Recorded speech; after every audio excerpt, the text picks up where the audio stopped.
It was great. And just to let you know, Louise was voted as one of the top Facebook marketing bloggers worldwide to follow. So make sure you connect with Louise. Okay,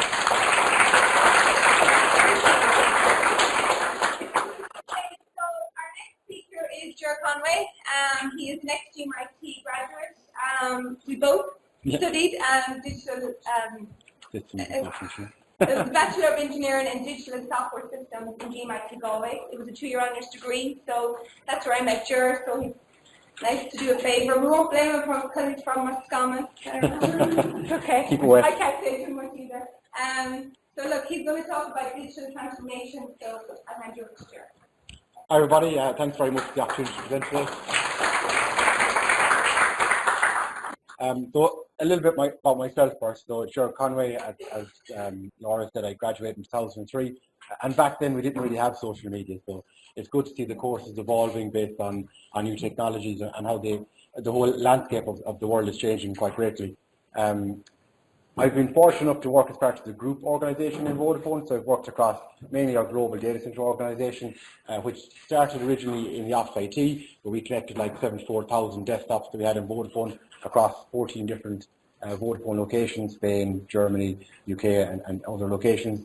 Then worked a lot with our enterprise business, so growing our enterprise business, setting it up in our data centres, installing, building equipment and rolling out across like our machine-to-machine, our telco organisation. And the last 2 or 3 years, I've really worked to support our big data platform. So as we set up a large big data environment in Vodafone and lately into the cloud environment. So we're really trying to adopt to cloud and try to adopt to cloud methodologies to help us accelerate our business, keep our growth going, and really try to reach the strategies of the future, as I'll talk about a little bit in a minute. So a little bit more about the outreach of Vodafone, just because obviously a lot of people here see Vodafone Ireland, but just to understand what our reach is and what that stands overall. So we currently have operations in 26 countries directly. We've partner markets in 48 countries, which is really important to us because that helps us reach out some of our products and services and expand them in a much wider way. We 73 countries. We have our IPVPN, which is really important for our IoT plans. As we continue to grow and roll out that business, it's been very successful. We've done a large 4G rollout as part of our last strategy. We've been very successful on that reach globally around the world, and we continue to build quite greatly there. In Africa, we have a very strong footprint. We actually have a product in Africa called M-Pesa, which is the largest mobile payments application in the world, and we successfully provide banking services to a lot of the small African nations where they just can't reach banks. So they use our service M-Pesa in order to facilitate their day-to-day requirements, payments, even buying simple things like bread and milk, all done through our online application. Over the last year or two, Vodafone have really focused on what we call a gigabit society. So for us, we see a huge changing trend in what the future use of technology will be and how we can support that in our day-to-day world. There's a large strategy document that you can go online, Vodafone.com, and you can get to look at about what gigabit society means for us and what technology you're using on a day-to-day basis. Really what we see is the gigabyte network is our core focus. So we provide the network for how gigabyte society is used. And this is really important in a digital world where everyone is consuming digital and using digital on a day-to-day basis. We see that we provide the network and the platform for much more activities around entertainment, health, education, enterprise, and smart homes, which are really important. The connected person is a huge strategy as we go forward. It's really interesting that obviously Sean talked earlier about how he's working from home now, connecting to the US, getting day-to-day feed, working on the internet. That's really what we talk about, the connected person, connected individual that's working on a day-to-day basis, using their fibre to the home, using their phone that has that 4G connection, getting a higher speed, enabling them to work in a seamless way across the platform. Sean wouldn't be able to do his job if he had to wait 3 hours for his upload of his cartoon. So these are pretty big video files, they're pretty big image files. They have to be uploaded and reworked and changed. That enables people to work from home. We're seeing changing trends for how people work from home, how they do business, like health. We see having huge changes in how health is done. Everyone has their Fitbit at the moment, and they're connecting more and more. We see in the future much more use of those devices, connecting to your doctor directly, giving you daily updates, making sure you're being tuned and you're eating the right stuff, and that's a very much an emerging market as it changes. Entertainment is huge, so we see the gaming industry is actually overtaking the film industry at the moment in terms of revenue. Gaming industry is people in rooms connecting out using fibre to connect. They're only able to do that once they have proper fibre connections. They can't do that on the basic connections. Augmented reality coming in, and that's changing the way people work and interact and shop and market and sell. So really a lot of changes going on, a lot of new technologies around AI, remote surgeries and different things like this. From a Vodafone perspective, and definitely in Ireland, you will see us do a lot of work locally with Cyro, who are a partner from ESB.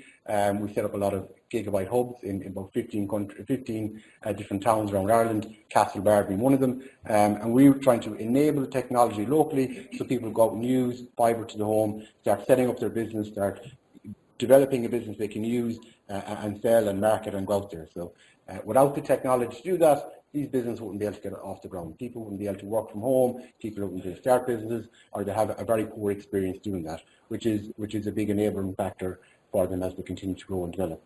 There's a lot of question marks here from 2030 on. We don't know what the next technology trend is. That's what these courses are really important for. People coming out of these courses will design technology, will change technology, will use technology in a very different way than even I did growing up. So there was no social media. I had a Bebo page, I don't know, 2004, 2005, that's gone now. So the use of Facebook, the use of LinkedIn, Instagram, like any of my younger nieces or friends don't use Facebook, they're all Instagram. So it's all Instagram at the moment, and it's a changing trend constantly on how they're all used and how they're shared. So the evolving use of social media and technology is very important to keep an eye on. Very important for us as Vodafone to see what those demands will be and how we continue to support that changing environment overall. For today, I'm going to talk a lot more about digital transformation. So Vodafone being a relatively new organisation in terms of we're set up roughly in the 90s as the telco industry came out, but we did purchase quite a lot of old organisations, and we became a collaborative organisation together. In order for a business to really be successful in the new age, you need to be looking at how you adapt and change your business, change your business model, change your technologies to be successful in the marketplace overall. So we've picked out some of the key topics that we do on a day-to-day basis in order to achieve that, and these are really focused from an IT perspective. The number one focus that we have is on the customer experience, the customer journey. This is the key topic from digital. You're not going to be able to really be successful in any business unless you're focusing on the customer and the customer journey. That is when they purchase, when they don't purchase, what they do on a day-to-day basis, how they browse your site, what content they look at, how long they read it. Gathering together that information allows you to profile your future customers, your target markets, your posts that you create, everything that you do. And it's really important that you're giving them as a positive experience as possible. And that's right from the time they get your media marketing, your advertising, right through when they purchase something, the after sales, when they contact you, what information they got when they contact your service centre. Really important that you look at that and take a lot of time in considering each aspect of that, because we're in a very communication heavy world at the moment where people share information, what they thought was good, what they thought was bad, and that sets the perception for the rest of your future target market and target customer.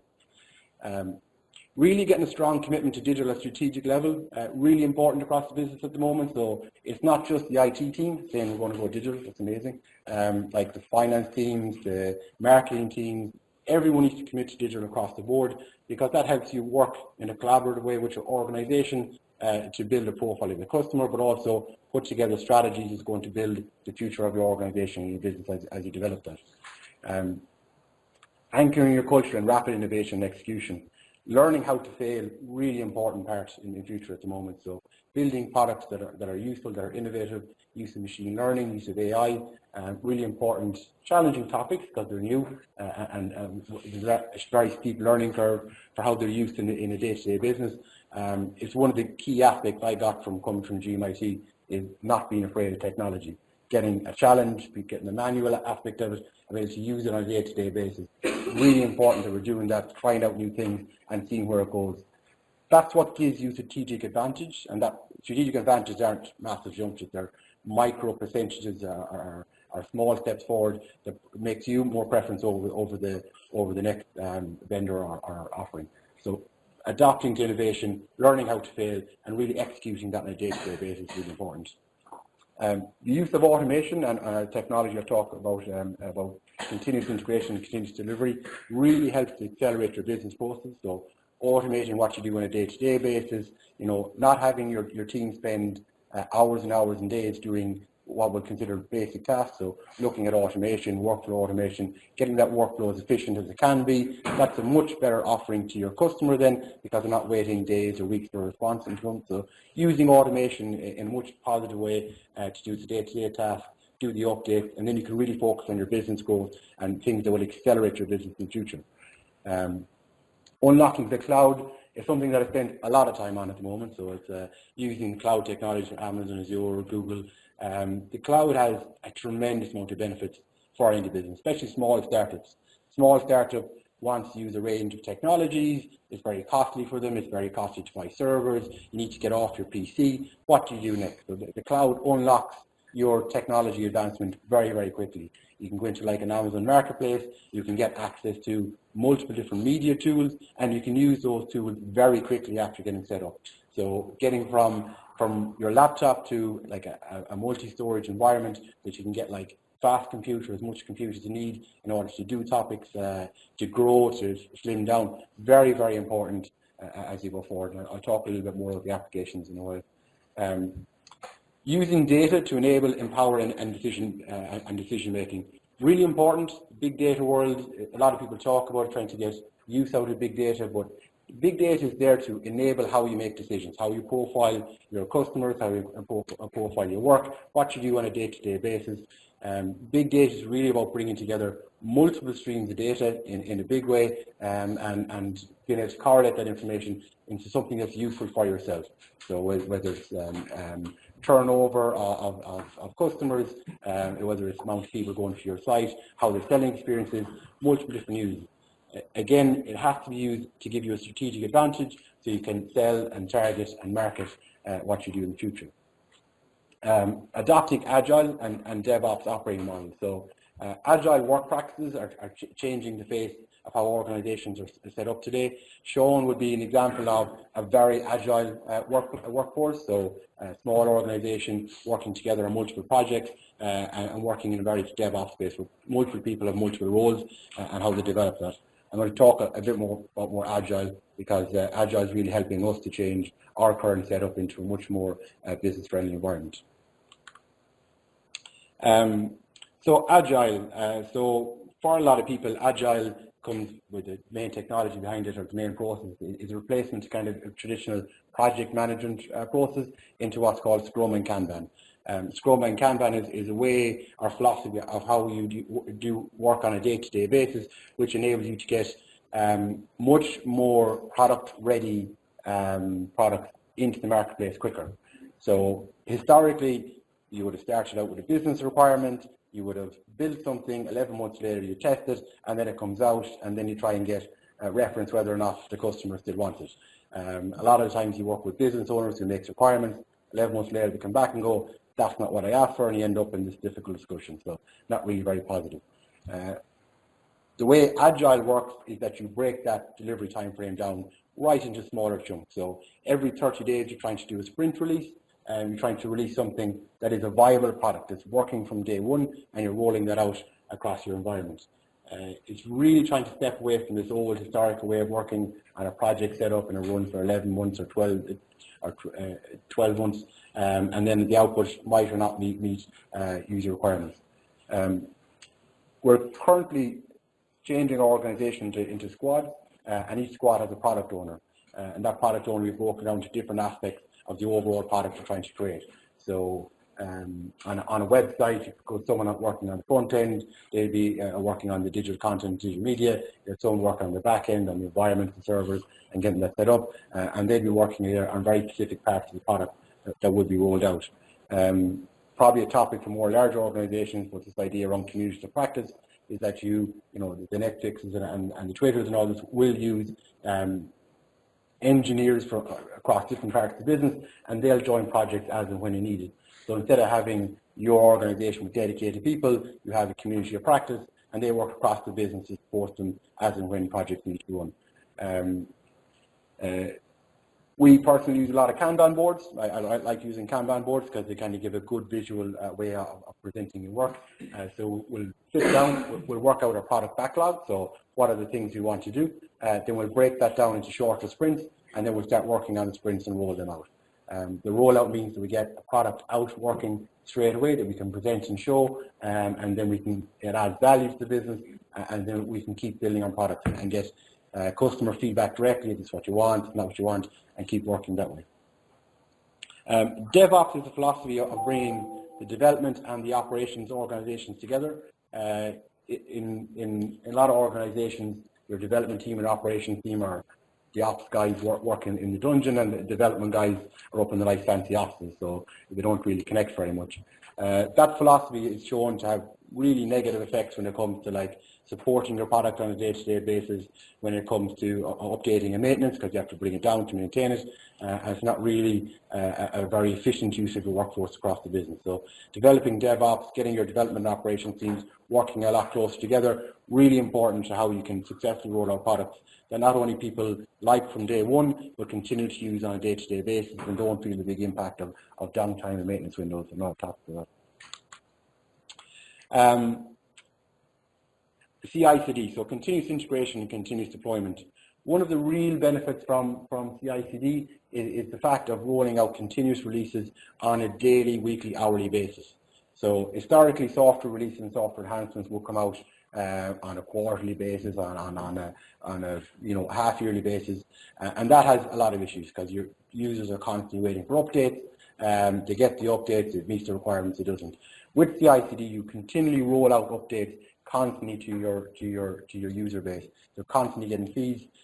One company that's done that quite a lot is Spotify. So they're tremendously successful at rolling out updates. You wouldn't even see quite a lot of what's going on, but they do this very well on a daily, hourly basis. Amazon, they roll out updates constantly.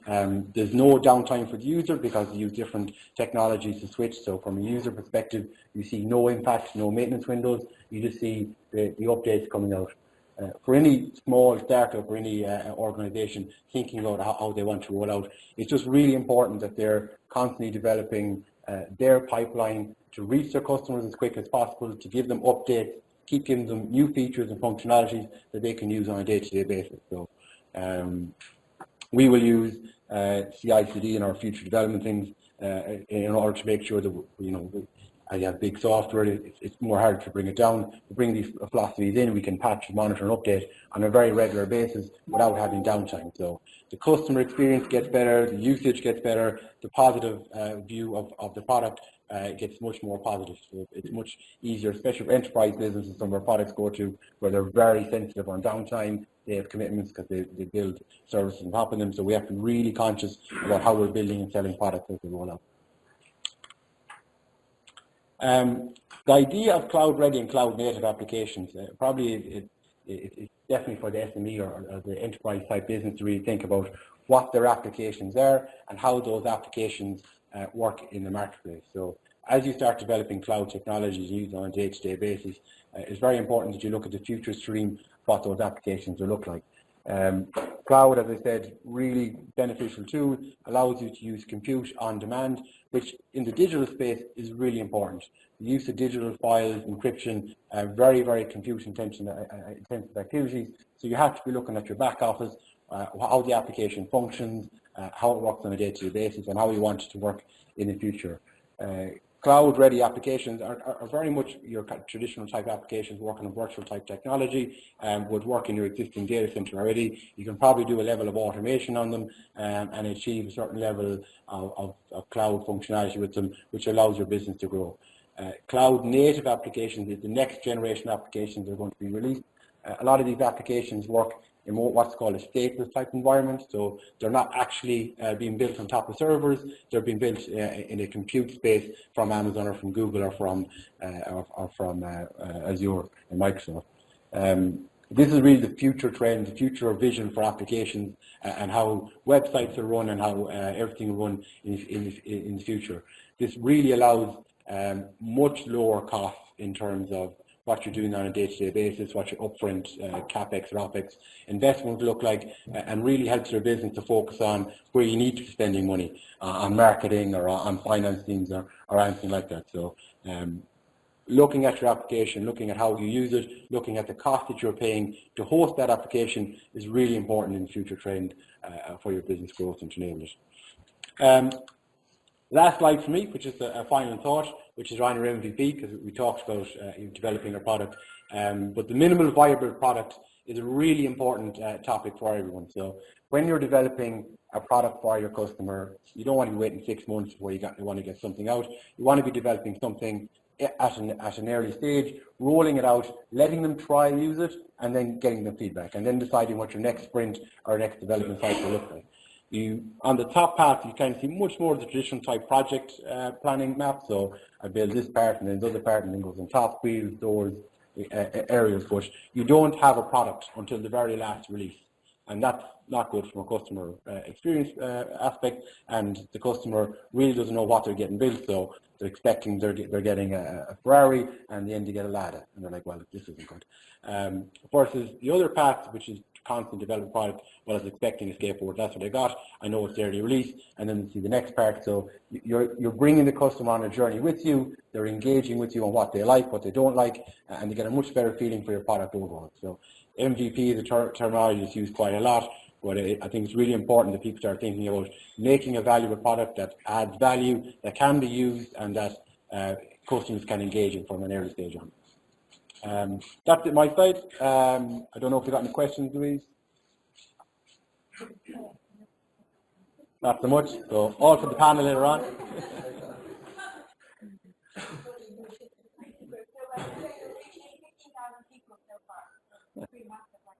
Good numbers. So good and quick. Early coffee break. Happy days. Okay, well, yeah, if you do, we can do something later, just make a note of it, and when we have the panel